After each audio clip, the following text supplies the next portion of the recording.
യാത്രയുടെ നിശബ്ദതയിൽ വീണ്ടും ആ വേട്ടയാടൽ ആരംഭിച്ചു. അതേ വരിഞ്ഞുമുറുക്കൽ, അതേ ശ്വാസമുട്ടൽ. പക്ഷെ ഇത്തവണ ഒരു മാറ്റമുണ്ടായിരുന്നു. അടഞ്ഞുകിടന്ന തന്റെ കണ്ണുകൾക്ക് മുന്നിൽ ഒരു മിന്നൽ പിണർ പോലെ ഒരു മുഖം തെളിഞ്ഞു വന്നു. അതൊരു പെണ്ണിന്റെ മുഖമായിരുന്നു.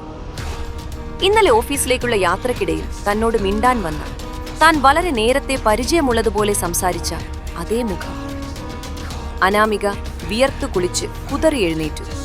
അവളുടെ ഹൃദയം പടപടാ ഇടിക്കുന്നുണ്ടായിരുന്നു. എന്താണ് എനിക്ക് സംഭവിക്കുന്നത്? ആരാണ് അവൾ?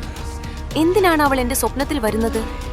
അവൾക്ക് ഭ്രാന്ത് പിടിക്കുന്നത് പോലെ തോന്നി. അടുക്കളയിൽ ജോലിയിലായിരുന്ന അമ്മയുടെ അടുത്തേക്ക് അവൾ ഓടിച്ചെന്നു. ഭയം കൊണ്ട് വിറയ്ക്കുന്ന വാക്കുകളിൽ താൻ കണ്ടതിനെക്കുറിച്ച് വിവരിക്കാൻ ശ്രമിച്ചു. എന്നാൽ അമ്മ പതിവ് പോലെ ഒരു മന്ദഹാസത്തോടെ അത് നിസ്സാരവൽക്കരിച്ചു. അതൊക്കെ നിന്റെ വെറും തോന്നലുകളാണ് മോളെ, നീ അധികം ചിന്തിച്ചു കൂട്ടണ്ട എന്ന അമ്മയുടെ മറുപടി അവളെ തളർത്തി. ആരും തന്നെ വിശ്വസിക്കുന്നില്ല എന്ന യാഥാർത്ഥ്യം അവളെ കൂടുതൽ ഒറ്റപ്പെടുത്തി.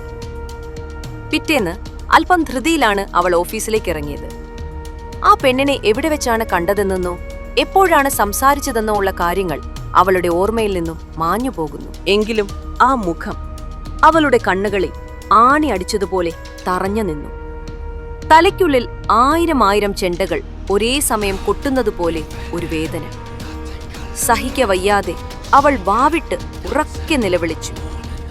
പക്ഷേ ആ നിലവിളി അവളുടെ തൊണ്ടയ്ക്കുള്ളിൽ തന്നെ കുടുങ്ങിക്കിടക്കുകയായിരുന്നു. ചുറ്റുമുള്ളവരാരും അത് കേട്ടില്ല. ഓഫീസിലെ തന്റെ കസേരയിലിരുന്ന് ശൂന്യതയിലേക്ക് നോക്കിയിരിക്കുകയായിരുന്നു അവൾ. അവളുടെ കണ്ണുകൾ തിരയുന്നത് ആ പെണ്ണിനെയാണ്.